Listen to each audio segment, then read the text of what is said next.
Mo kí ẹni tó bá wò mí, mo kí ẹni tó bá padà wò mí, mo kí bá ṣe ń kíra níkẹ́ ọlá ìkí ìjẹ́ ìkẹ́ ẹ̀yẹ. Ìkí tó lógo jùlọ nílẹ̀ káàárọ̀ àjíire, mo ṣe ẹ̀làbọ̀rọ̀ ẹ̀làbọ̀yẹ ẹ̀làbọ̀ ṣíṣe fún gbogbo wa pátápátá. Wọ́n ní ọba Solomon ó ṣe program kan bóyá lórí TikTok náà ló ti ṣe. Ó ń sọ pé èṣù ní Satan. Èṣù ò kí ń ṣe Sátánì.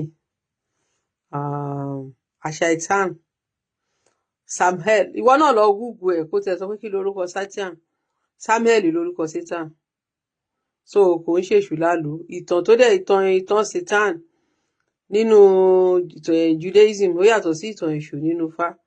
So wọ́n ń ṣèkan náà. It's just like impersonation, nìkan impersonate èèyàn tí ò kì í ṣe èèyàn kan ló máa pè ní kan ló máa fi wé nǹkan.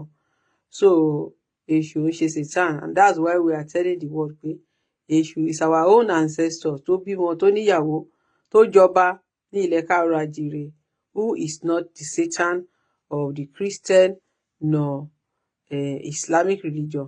So lẹ́lẹ́kejì ni pé lórí ọ̀rọ̀ tí ọba Solomon sọ, mo fẹ́ play ọ̀rọ̀ yẹn kí n tó fún un lésì. Aṣọ nìyẹn pàtí ṣe bàbá àbọ̀ máa lè ṣé wàásù nìyẹn olórí burúkú ọmọ gan ló ṣiṣẹ́ tí bàbá yẹn sí tẹ́ bá ti gbọ́ fẹ́ lọ gbọ́ especially tí bàbá yẹn bá jẹ́ àfáà tí wọn náà bá jẹ́ àfáà orí ibo ni tí bàbá yẹn bá jẹ́ wòlíì tí wọn náà bá jẹ́ wòlíì orí ibo ni because kò sí nǹkan tó wà nínú àfáà can be defined as oníbàárà wòlíì can be defined as oníbàárà iṣẹ́ àfáà iṣẹ́ wòlíì kì í ṣe iṣẹ́ gidi téèyàn máa ń mú lọ́mọ lọ́wọ́. Ìjọba fẹ́ gbọ́ ọ̀rọ̀ kẹgbọ́ ọba àgbáyé ló sọ̀rọ̀ láàárọ̀ yìí. Iṣẹ́ àfáà kì í ṣe iṣẹ́ gidi tí èèyàn máa ń jogún fún ọmọ. Iṣẹ́ wòlíì kì í ṣe iṣẹ́ gidi tí èèyàn máa ń jogún fún ọmọ. Torí iṣẹ́ bára ni, iṣẹ́ irọ́ ni, iṣẹ́ jìbìtì ni. Iṣẹ́ babaláwo kì í ṣe iṣẹ́ tí èèyàn jogún mú lọ́mọ lọ́wọ́. Ọba Solomon mú ní láti fún ẹ lésì torí pé ó máa ń 3-in-1 àbí òòlù ń ṣe náà gbà mí èèyàn kì í mú ilé tó ń ṣe. Ṣé orí tó bá iṣẹ́ àfáà àbí iṣẹ́ wòlíì kò sí nínú kò ń ṣe orírun wa. Wọ́n ń pè kankan ní orírun mean your source, ìpìlẹ̀ ayé ẹ. So babaláwo kẹrẹ ó kọjá bóyá kákan dá ọ̀pẹ̀lẹ̀, ìwọ náà mọ̀ pé Ifá ló sọ̀tàn, Ifá ló sọ bá ṣe tẹlẹ̀ dó láti ṣe gbogbo ẹ̀. Ókè nígbà tí babaláwo bá ń lọ tí ò kọ́ ọmọ ẹ̀, wọ́n ní òòṣà tá a bá ń ṣe tá a bá fi kọ́ ọmọ ẹni wọ́n ló máa ń parun ni. Ṣèbí nítorí pé àwọn bàbá ńlá wa ò tẹ̀lé lẹ́gẹ́sì tí a bá Jésù lọ tá a bá Ànábì lọ, ṣèbí òun ló jẹ́ kí gbogbo wa gbàgbé ara wa lénìí tí ọ̀pọ̀lọpọ̀ gan ò mọ ẹlòmíì ò lè sọ bàbá ẹ̀ kẹrin. Ṣèbí àwọn péréte tó kù tí wọ́n páàsì Ifá lé ọmọ lọ́wọ́, ṣèbí òun náà ló jẹ́ kí ìwọ lè ní àwọn babaláwo lénìí tó sọ pé ìwọ náà dájọ́ ọmọlúwàbí lẹ̀ tó káwọn babaláwo síbẹ̀. So tó wáyé pé àwọn bàbá yẹn ò transfer Ifá yẹn sáwọn ọmọ, ǹjẹ́ nǹkan tí wọ́n ń ṣe lénìí ṣó máa lè ṣe? Tó bá sọ pé iṣẹ́ wòlíì kò ń ṣeṣẹ́ tó ń gbé lọ́mọ lọ́wọ́, number 1 kí ló ń pè ní wòlíì? Wòlíì kò ní ìtumọ̀ lédè wa. Wòlíì ọ̀dọ̀ àwọn mùsùlùmí ni wọ́n ti create wàálì ní Islam, bóyá àwọn ọ̀rẹ́ Allah. Okay? So Allah kẹrẹ kì í ṣe Olódùmarè ní Allah. Bóyá o gbà o, bóyá o gbà o, o ní láti gbà. Béèyàn gba òótọ́, béèyàn bá dẹ̀ gbòótọ́ ẹnìyẹn máa wà nínú delusion. Ẹni tó bá ti gbòótọ́ máa wà nínú iyè ríra. Yes, because truth doesn't change. Reality doesn't change. You can believe anything and you live your life in delusion for the rest of your life. It's just like àwọn bàbá wa. Ẹ̀yin ní Ṣàngó tó yẹ pé tẹ́ bá pè ọ̀rà nífẹ̀ẹ́ tó máa gbé iná jáde báyìí gangan. Wọ́n wá tàn yín jẹ pé Yahweh o, ó máa ń sán àrá o. Wọ́n dẹ̀ ṣe fíìmù fún yín. Àtijọ́ tí wọ́n dẹ̀ ti sọ fún yín pé Yahweh ń sán àrá, Yahweh ò sán àrá. Yàtọ̀ sí nínú fíìmù, Yahweh ò sán àrá. Ẹ dẹ̀ gbà pé Yahweh gangan ni mọ̀nàmọ́ná ojú ọ̀run màrúmàrú. Ní Ṣàngó ò ṣe mọ̀nàmọ́ná ojú ọ̀run màrúmàrú mọ́. So ṣé ti rí bẹ́ẹ̀ yẹn pé ìyẹn ló ń pè ní delusion. That is delusion. so pé Allah ò kì í ṣe Olódùmarè is a statement of fact. Jehovah ò kì í ṣe Olódùmarè torí Jehovah ní ìyá ó ní bàbá. Wọ́n bí Jehovah bọ́n ṣe bí ìwọ Solomon ni.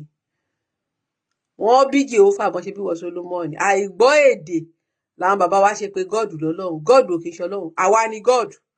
God ni wọ́n, God lèmi. Èèyàn àdáyédòrìṣà lòyìnbó ń pè ní God. Àdáyédòrìṣà lòyìnbó ń pè ní God. Báwa bàbá wa ṣe sọ pé àwọn Bàtálá wọ́n dá gbogbo nǹkan, wọ́n dá ilẹ̀. Tóyìnbó sọ pé God create yẹn náà. Àdáyédòrìṣà náà ni wọ́n ń sọ. Elohim ò túbọ̀ sọ́lọ́run. Àwọn ẹ̀dá àkọ́kọ́ tó kọ́ gbélé ayé tán ló wá láti planet mi ni wọ́n ń pè ní Elohim ní Hebrew. So iṣẹ́ àfáà, iṣẹ́ wòlíì, kí la gbìyànjú láti sọ ni pé is a department tó jẹ́ pé ìgbà tán gbé Christianity dé ni wọ́n create department yẹn. Àfáà wọ́n create department àfáà lórí nígbà tán gbé Islam dé ni wọ́n create department àfáà. Ṣùgbọ́n Ifá is part of the origin ni tí Olódùmarè dẹ̀ pàṣẹ pé we should pass it from one generation to another, from one generation to another. Tó lè yẹ pé bàtà àwọn bàbá wa lọ sóko ẹrú wọ́n gbé Ifá yìí lọ wọ́n dẹ̀ pass ẹ̀, wọ́n pass ẹ̀ from one generation to another, from one generation to another ni wọ́n fi pass Ifá. Tó bá pass Islam from one generation to another, ìran yẹn máa sọnù, next generation yẹn tún máa di ẹrú Lárúbáwá. Wọn ò ní ríra wọn bí ẹni pé wọn ò ní appreciate ara wọn. Wọ́n máa rí pé Lárúbáwá ni hero. Gbogbo owó tó wà nílùú wọn, wọ́n á lọ máa kó lọ sílẹ̀ Lárúbáwá. Tó bá pàṣì wòlíì yẹn ti Christianity, àwọn next generation ẹ̀ náà sì máa di ẹrú Israel. Wọ́n á di ẹrú Israel. Bẹ́ẹ̀ ni, ṣé o máa dúró owó tí Nàìjíríà ń kó lọ sí Israel? A kàn ń sọ tàwọn onímọ̀lé ni. Tí wọ́n máa lọ sáwọn location tí ó exist. Tán máa dé Israel. Bàbá kan ó ń ṣe program ṣé AK-47 àbí nǹkan kan. Ó nínú Israel ń bẹ̀. Ó ní ibi tí Mósè ti na òkúta tó ti ń sun omi nìyẹn. Ẹ jọ̀ọ́ nígbà nínú Báíbù. Ṣèbí orí òkè Sinai ni wọ́n ti na òkúta. Ṣèbí Mount Sinai ni Mósè ti fi lọ́nà sọ pé ògbẹ́ngbẹ́ wọn. Tán ni Mósè ti lu tó ti lọ na òkúta. Ṣèbí Egypt ló ti ṣẹlẹ̀. Àwọn ọmọ Israel ò tí ì dé Israel nígbà tó ṣẹlẹ̀. Tí wọ́n ní God sọ fún Mósè pé kó máa wo Israel lọ́ọ̀kan báyìí o nítorí nǹkan tó ṣe yẹn kò ní dé ilẹ̀ ìlérí yẹn. Ẹ jọ̀ọ́ báwo ni òkúta yẹn ṣe wá fò dé Israel? Ṣé o ti rí bẹ́ẹ̀ pé scam ni? Tán bá lọ sí Israel, wọ́n á lọ sí ìdí kí lorúkọ ẹ̀? Ìyàwó Noah tó di ọ̀wọ́n iyọ̀. Kì í ṣe Noah, ìyàwó Lot tó dọ̀wọ́n iyọ̀. Ṣé Israel ló ti ṣẹlẹ̀ ni? Ṣèbí Bíbélì sọ fún wa pé Sódómù ló ti ṣẹlẹ̀. Ipe òkè o, ìgbà tí Abraham àti àbúrò ẹ̀ tí wọ́n jọ Lot wá wo Sódómù báyìí pé torí Sódómù jẹ́ ilẹ̀ tó lọ́ràá bó ṣe lọ múlẹ̀ Sódómù nìyẹn. Ṣùgbọ́n ní ìgbà tí Sódómù yẹn ni wọ́n ti ń lọkùnrin àtọkùnrin ti ń bára wọn sùn, lóbìnrin àtobìnrin ti ń bára wọn sùn. Ìgbà tí God wá lọ ní kán dáná sun Sódómù tí ìyàwó Lot tán ní wọ́n dẹ̀ ní kán má ṣe wẹ̀yìn bí ìyàwó Lot ṣe wẹ̀yìn báyìí ló di ọ̀wọ́n yẹn. Ṣùgbọ́n lẹ́ni táwọn èèyàn bá lọ sí Israel wọ́n á gbé wọn lọ sí ìdí ọ̀wọ́n iyọ̀ yẹn. Ẹ jọ̀ọ́ báwo ni ọ̀wọ́n iyọ̀ yẹn ṣe wá fò láti Sódómù wá sí Israel? Ìyẹn ẹlẹ́ẹ̀kejì. Mọ́mì bí kọ màmá àgbàlagbà ni wọ́n ní wọ́n gbé wọn lọ sí ìdí igi ọ̀pọ̀tọ́. Igi ọ̀pọ̀tọ́ wọ́n ní màmá yẹn rí mi nínú mọ́tò. Ọmọ mi mo kúkú máa ń gbádùn prógráàmù ẹ. Mi ò tiẹ̀ ráyè wò ẹ́ láti bí ọ̀sẹ̀ méjì báyìí torí pé mo lọ sí Israel. Mo ní òkè o mọ́mì o, èmi ò ń bá àgbàlagbà jà o. Kí ló ń ṣẹlẹ̀? Wọ́n láwọn dé di igi ọ̀pọ̀tọ́ ní Israel o. Mo ní báwo lẹ ṣe dé di igi ọ̀pọ̀tọ́ mọ́mì? Wọ́n ní igi ọ̀pọ̀tọ́ yẹn wọ́n ló ṣì fresh gan. Wọ́n ṣùgbọ́n kò léso. Wọ́n ló fresh láti 2000 years tí Jésù ti sọ pé ti igi ọ̀pọ̀tọ́ tí Jésù sọ pé kó gbẹ. Ṣùgbọ́n ìgbà tí màmá yẹn wá sọ kíní yẹn fún wọn sọ pé màmá mo ní màmá ẹ jọ̀ọ́. Nínú Báíbù ṣe wọ́n sọ fún wa pé bí Jésù ṣe pàṣẹ fún igi ọ̀pọ̀tọ́ yẹn kó gbẹ pé Jésù dé di igi ọ̀pọ̀tọ́ yẹn kò tíì so. Wípé ṣùgbọ́n ìgbà tí Jésù wá débẹ̀ tó wá pàṣẹ fún igi ọ̀pọ̀tọ́ kó gbẹ pé ńgbà tó máa di ọjọ́ kejì igi ọ̀pọ̀tọ́ ti gbẹ dànù ó ti wọ́wé ó gbẹ pátápátá ni ti gbòǹgbò báwo ni igi ọ̀pọ̀tọ́ tún ṣe wá rúwé padà màmá ní igi ọ̀pọ̀tọ́ ẹ̀wọ̀n láti gbà yẹn kò sèso mọ́ ṣé o ti rí irọ́ bẹ́ẹ̀ ṣé o ti rí pé scam ni torí ọ̀tọ̀ ni nǹkan tí bíbélì sọ ọ̀tọ̀ ni tourism tí wọ́n lọ ń ṣe lọ́hùn so àti bẹ́ẹ̀ ok wọ́n á tún lọ sí river Jordan wọ́n á ní wọ́n lọ sí odò Jọ́dánì ṣùgbọ́n nínú Bible wọ́n cross river Jordan ni river Jordan ò sí ní Israel odò Jọ́dánì kò sí ní Israel wọ́n cross river Jordan ni wọ́n nígbà tó ń dé Jọ́dánì tí odò oore tí wọ́n lè lọ wọ́n ní wọ́n gbé àpótí ẹ̀rí sí àárín odò yẹn ẹ̀yẹn omi Jordan omi yẹn ó wá stop gbàtọ́ gbà àpótí ẹ̀rí síbẹ̀ wọ́n wá lè kọjá ìtàn ṣùgbọ́n wà nínú Bible bá ṣe kọ́ nìyẹn báwo ni river Jordan ṣe wá dé Israel báwo ni river Jordan ṣe wá dé Israel so sórí àwọn èèyàn wa so kí wá lọ kí wọ́n ṣe bẹ́ẹ̀ scam ni torí pé àwọn èèyàn wa bíbélì tó ń gbé fún ọgọ́ wọn kì í kà á so anybody can cajole you so kí là ń try láti sọ ni pé so tó bá pass yẹn sí next generation yẹn your next generation will live in deception wọn ò dẹ̀ ní appreciate nǹkan táwọn bàbá wọn ní ṣùgbọ́n tó bá pass Ifá onto the next generation Ifá fún wọn ní knowledge ẹbí ìgbà táwa bẹ̀rẹ̀ sí ní study Ifá lórí wa bẹ̀rẹ̀ sí ń pé ìgbà tí mo study Ifá ni mo mọ̀ yàtọ̀ láàrin Olódùmarè àti Allah ni mo yàtọ̀ láti Olódùmarè àti Yahweh ìgbà táwọn òyìnbó sọ fún mi àwọn òyìnbó ló kọ́kọ́ sọ fún mi pé Olódùmarè ò kì í ṣe Yahweh mo rò pé hate ni gbogbo tí mo study Ifá kò sẹ́ni tó sọ fún mi kí n tó mọ̀ pé Olódùmarè yàtọ̀ sí Yahweh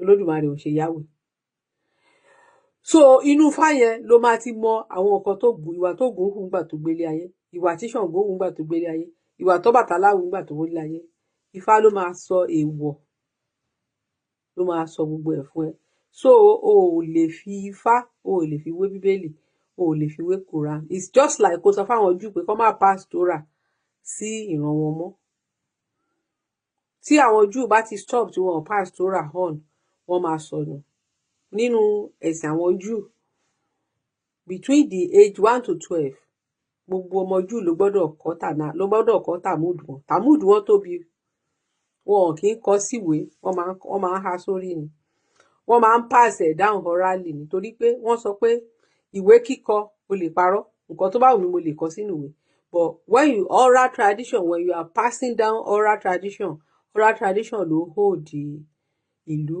so tó bá ti pass oral tradition sọmọ lórí from the age 1 to 12 á ti register sínú brain because the brain is still forming kìíní yẹn á ti wà lọ́pọlọ ọmọ so tọ́mọ yẹn bá dàgbà tó bá tiẹ̀ fi nǹkan míì sí ó máa ń difficult ìdí ibi tó òyìnbó ti ṣọ́ wa sáàbù nìyẹn so tó yẹ pé àti kékeré náà ti pass nǹkan míì sí wa lórí àti àwọn onímọ̀lẹ̀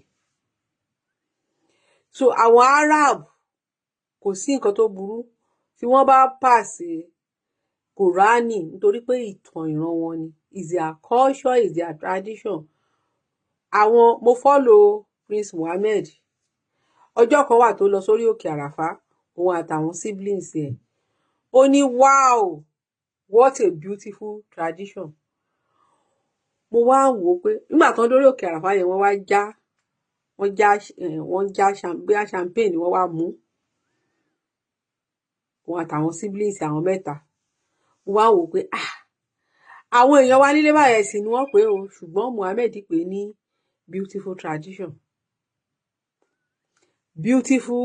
tradition lórí lọ́dọ̀ Muhammad báwa ṣe ń pè ní torí ráúráú lọ́dọ̀ tiwa ń sìn tradition tiwa náà lọ́dọ̀ tiwọn ó lè rí jákujàku tradition ti àwọn kìjú ó lè rí jákujàku every nation ló ní tradition títí every nation ló dẹ̀ ní Torah because Torah means the law that guide the nation orílẹ̀-èdè law custom and tradition tó guide ìran wọ́n ń pè ní Torah táwọn wá náà sọ tírà kalẹ̀ Torah tiwa òun ló dù Ifá bẹ́ẹ̀ ni bó ṣe jẹ́ pé àwọn Aráàbù ní Torah tiwọn tí àwọn Islam ló dà so Torah tiwa ló dù Ifá tó bá sọ pé ká ju Tórà àti wá sọnù kí ni ká máa wá kọ́ ọba Solomon. I know you are an intelligent guy, so you might have said it as a slip of tongue, but we are here to correct ourselves. Àsọjù báyìí lọ dìgbà.